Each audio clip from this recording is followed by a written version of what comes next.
याच्यासाठी मी तुम्हाला मदत करते. त्याच्यानंतर तुम्ही प्रत्यक्षामध्ये एखाद्या व्यक्तीचा इंटरव्ह्यू घेऊन तुम्ही तुमचं त्याच्यामध्ये जे आलेले उत्तर आहेत ते तिथं नोंदवायचे आहेत. Okay. So see what next. Format, structure. याचं स्ट्रक्चर कसं असलं पाहिजे, याची साईज आणि लेंथ कशी असली पाहिजे. Then dos and don'ts. याच्यामध्ये काय केलं पाहिजे आणि काय केलं नाही पाहिजे. Rules and regulations. म्हणजे एखादा इंटरव्ह्यू घ्यायचा आहे तर आपण कसाही घेतला याला अर्थ नसतो. There are some rules and regulation that you have to follow while you are taking the interview of any person. And then type of question. Type of question, what type of question you will ask to that interview person. Okay, there are two types of question already you have studied in your earlier earlier classes. There are two types of question, yes no type questions. Okay, the questions that have the answers in yes or no. ज्या प्रश्नाची उत्तरे yes आणि no मध्ये दिलेली असतात त्याला आपण yes no type questions म्हणतो. That are also called as verbal questions. And then WH type of questions. WH म्हणजे जे प्रश्न WH वर्डनी सुरू होतात त्यांना आपण WH वर्ड क्वेश्चन्स असे म्हणतो. maybe you have understood, means I will again tell you that there are total 9 WH words. 9 WH words असतात जे आपण बऱ्याच वेळेस आपल्या पुस्तकामध्ये आपण फॉलो केलेले असतात. व्हॉट, तर आपण लिहून काढूया what are the WH words. Okay, I will help you.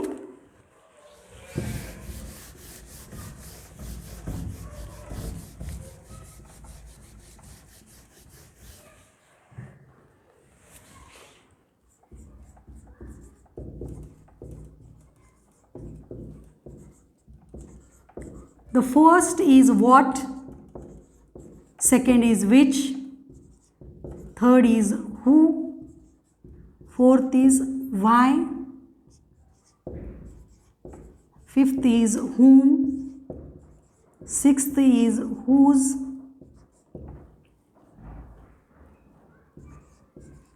where,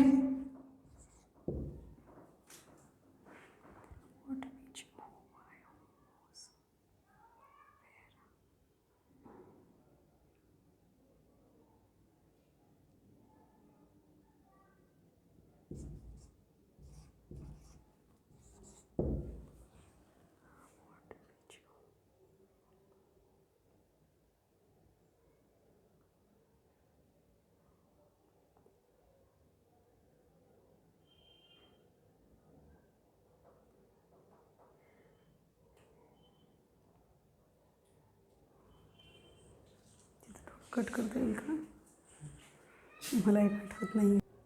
okay, see I have written all these 9 WH words that are what, which, who, why, whom, whose, where, when and how. Only the last one is not starting with W. Still it is called as a WH word. तर when you are planning a interview, at that time you form some WH type of questions as well as yes no type questions that are starting with helping verbs. Verbal questions हे helping verb नी सुरू होतात, जसं am, is, are, was, were, shall, will.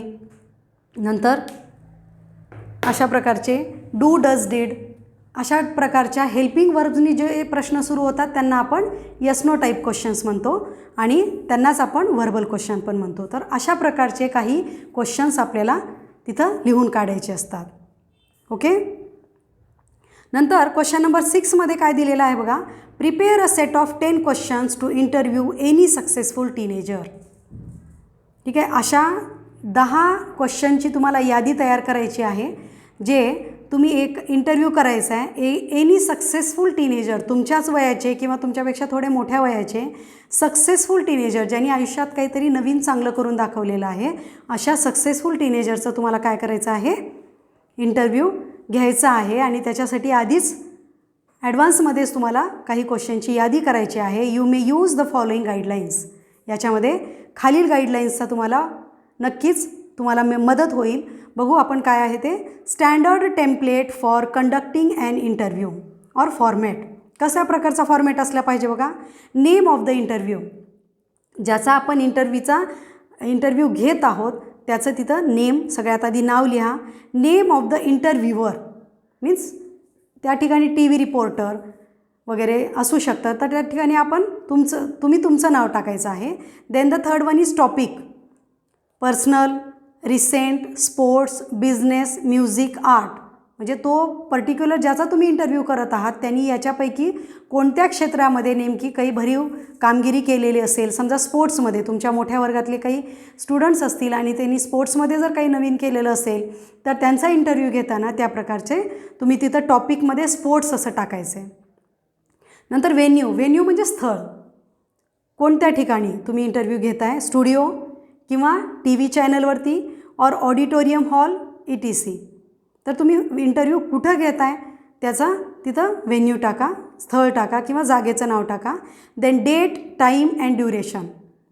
Date लिहायचं आहे, कोणत्या डेटला तुम्ही इंटरव्ह्यू करत आहात, टाईम लिहायचं आहे की किती वाजता तुम्ही सुरू केलेला आहे आणि ड्युरेशन किती वेळ तुमचा इंटरव्ह्यू चालू आहे. So total 10 questions you have to make. Then mix up of yes, no and WH questions.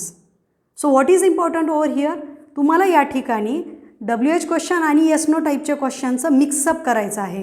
म्हणजे असं नाही की तुम्ही फक्त WH वर्ड्सच केलेत, तर त्या तुमच्या 10 क्वेश्चन्समध्ये काही yes, no टाईपचे क्वेश्चन पाहिजेत आणि काही WH टाईपचे क्वेश्चन्स पाहिजेत. Place a proper background before every question.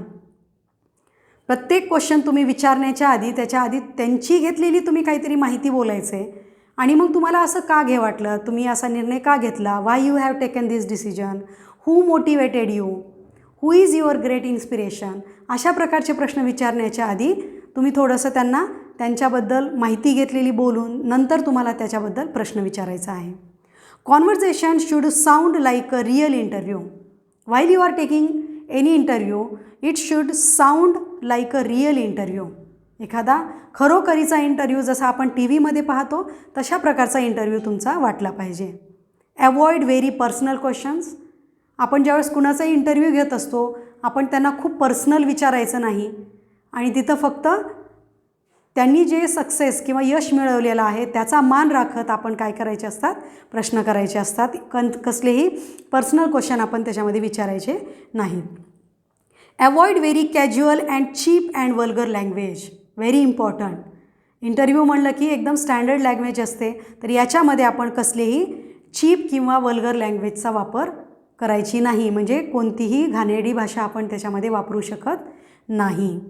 Okay, तर अशा प्रकारे एक इंटरव्ह्यूचे काही क्वेश्चन्स तयार करा आणि कुणाचा तरी तुम्ही एखाद्या व्यक्तीचा इंटरव्ह्यू खरंच घ्यायचा आहे आणि तो या प्रकारे या फॉर्मॅटमध्ये तुम्हाला त्या ठिकाणी लिहायचं आहे की तुम्ही प्रश्न काय विचारला आणि त्यांनी काय उत्तर दिले हे तुम्ही या ठिकाणी लिहायचं आहे. Okay, so students then we will move to next. किती झाले एक. So the next question is question number 7. Read the poem, write an appreciation of the poem in about 12 to 15 sentences with the help of the following points. याच्यानंतर जो next question आहे तो तुम्हाला question पेपरमध्ये question number 3B असतो, which is 5 marks question and it is a very important question. So we will study thoroughly of the appreciation of this poem in today's this lecture. So what is meant by appreciation? Appreciation म्हणजे रसग्रहण. एखाद्या कवितेचं रसग्रहण करून इथं दाखवायचं असतं. And it is also the options are also given, means points are also given आणि त्याच पॉईंट्सच्या आधारे आपल्याला हे ॲप्रिसिएशन लिहायचं असतं. So I will help you to write the appreciation of this poem. So what are the points. First point is title. ठीक आहे, त्याच तुम्हाला टेबलमध्ये पुढे भरायचं आहे. मी ते ऑप्शन्स इथं लिहिलेले नाही आहेत. जे महत्त्वाचे आहेत किंवा मोठे आहेत ते मी पॉईंट्स इथं लिहिलेले आहेत. बाकीचे ऑप्शन्स तुम्हाला पुढे जिथं जागा दिलेली आहे त्या ठिकाणी लिहायचं आहे. तर टायटलच्या पुढे पोयमचं टायटल लिहायचं आहे, a teenager's prayer. Then the second point is poet. Who is the poet of this poem? J Morse. Right over there, J Morse. Then rhyming scheme. Rhyming scheme, we have studied the rhyming scheme. Okay, again I will explain that. When you are writing the rhyming scheme of any poem, then at that time you must watch the last letters of every line and rhyming, make the rhyming pairs. तुम्हाला त्या ठिकाणी rhyming pairs पाडायचे आहेत. जसं make आणि take हे rhyming pairs घेतात, म्हणून आपण त्याला बी हे ऑप्शन दिलेलं आहे.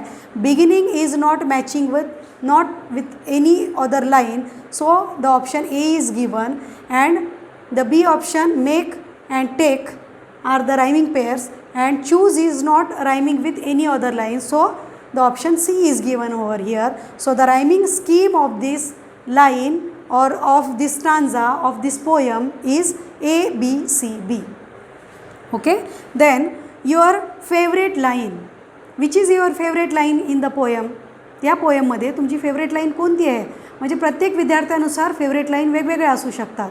Favourite line which attract you, which express your emotions, तुम्हाला वाटतं की आपले इमोशन्स या लाईनमधून मांडले गेलेले आहेत, ती लाईन तुम्हाला तिथं लिहायची आहे. Okay, and now the next is a theme and central idea. Okay, I have written over here what is the theme or central idea of this poem. Okay, if you have read the poem thoroughly 2 times, then you can easily conclude that what is the theme of the poem. So see, what is the theme of the poem? The theme of the poem is the teenager's dilemma. Dilemma means द्विधा मनस्थिती. या पोएममध्ये स्पीकरची एक द्विधा मनस्थिती आहे की मी कोणता decision घेऊ जो माझ्यासाठी योग्य राहील. So it is the teenagers dilemma about making the right decision. योग्य डिसिजन घेण्यासाठी जे स्पीकरची द्विधा मनस्थिती होत आहे, ही या पोएममधून त्या पोएटनी दाखवलेली आहे.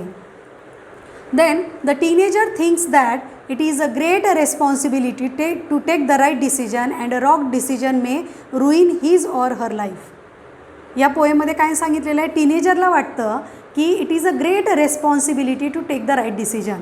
योग्य निर्णय घेणं हे खूप जबाबदारीचं काम आहे. And a wrong decision may ruin म्हणजे नष्ट करतं किंवा आपल्याला त्याचं नुकसान होऊ शकतं. तर जर एखादा डिसिजन जर रॉंग झाला, चुकीचा झाला, तर तो डिसिजन काय करू शकतो? हिज ऑर हर लाईफ, त्याचं किंवा तिचं म्हणजे विद्यार्थी किंवा विद्यार्थिनीचं जे आयुष्य आहे ते खराब होऊ शकतं किंवा आपल्याला चुकीचा निर्णय आपल्या पराभवाकडे घेऊन जाऊ शकतो. That is why he or she is praying to the god for help and guidance. म्हणून या पोएममध्ये the speaker is or any student is praying to the god to help to take him or her the right decisions. So next is we will come to next point, that is figure of speech. That also we have studied already. Figure of speech is apostrophe. I have given the definition also, and here in this poem we are studying the apostrophe figure of speech. Okay, so again line, you must quote here a line. तुम्ही इथं एखादी line देऊन example देऊन आपल्याला तिथं सांगितलं पाहिजे की कोणत्या लाईनमध्ये ती फिगर ऑफ स्पीच आपल्याला दिसून आलेली आहे. So here please open up my eyes dear Lord. Okay, the speaker is praying to the God which is not present before the speaker. जो गॉड किंवा जो देव त्या स्पीकरच्या पुढे प्रेझेंट नाही आहे, त्या गॉडला तो जो टीनेजर आहे किंवा तो जो स्पीकर आहे तो बोलत आहे. So here apostrophe is the correct figure of speech used in the poem. Okay, so the next is special features. The next point is special features. Here type of the poem, language, style, tone, implied meanings, ह्या सगळ्या पॉईंटला आपल्याला लक्षात ठेवून त्यावरती आपल्याला एक ओळ आपल्याला याच्यानुसार लिहायची असते की टाईप ऑफ द पोएम कोणती आहे, लँग्वेज कशा प्रकारची यूज केलेली आहे, पोएमचं स्टाईल कोणतं आहे, त्याचा टोन कोणता आहे, त्याच्यामध्ये इम्प्लाइड मिनिंग्स काय दिलेले आहेत प्रत्येक स्टांजामध्ये. तर इथं मी स्पेशल फीचर्स लिहिलेले आहेत, ते आपण अभ्यास करू. So this is a short but quite well structured poem. This is the answer of this point. Okay, and also the second point also. Then this is a short but quite well structured poem. ही एक छोटीशी पण वेल structured एकदम छान रचनाबद्ध केलेली ही कविता आहे असं सांगितलेलं आहे. त्यानंतर इन द फर्स्ट 2 स्टांजाज, त्याच्या पोयममध्ये आपल्याला प्रत्येक स्टांजामध्ये काय काय सांगितलेलं आहे हे पण तिथं नमूद करायचं असतं. So in the first 2 stanzas the speaker of the poem contemplates on the burden of making choices. We have studied in the poem that in the first 2 stanza the speaker is continuously worrying about what is the right decision for me, and if I will be wrong then what will happen. So he is contemplates means he is fearing, तो घाबरत आहे. The speaker is frightening to take the decision. Okay, the decision may be the wrong, the decision may be right, then he is in a dilemma that what decision should I take. In the following 2 stanzas the speaker of the poem seeks God's help. Seeks means देवाची मदत तो मागत आहे. To show him or her the right path. The speaker is asking God to show him the right path. त्याला योग्य मार्ग दाखवण्यासाठी जो स्पीकर आहे तो देवाला सांगत आहे. And in the last stanza the speaker concludes that he or she would always cherish always cherish the teenage years spent under the constant guidance of Almighty God. So in the last stanza the speaker is praying to the God, requesting to the God in each and every situation of his life God must help him or her. Okay, so the last one is favorite line we have seen. The last one is why I like the poem. Okay, here in the book why I like or dislike the poem. एखादी poem आपण अभ्यास केल्यानंतर किंवा कोणताही lesson आपण अभ्यास केल्यानंतर आपल्याला एक मनामध्ये एक विचार असतो की ही पोयम मला आवडली किंवा नाही आवडली, किंवा हा लेसन मला आवडला नाही आवडला. तर या ठिकाणी तुम्हाला पोयम आवडली तर का आवडली आणि आवडली नाही तर का नाही आवडली हे इथं मात्र तुम्हाला पर्सनल रिस्पॉन्स द्यायचा असतो.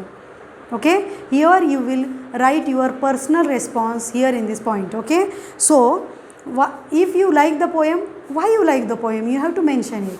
And if you do not like the poem, why you don't like the poem.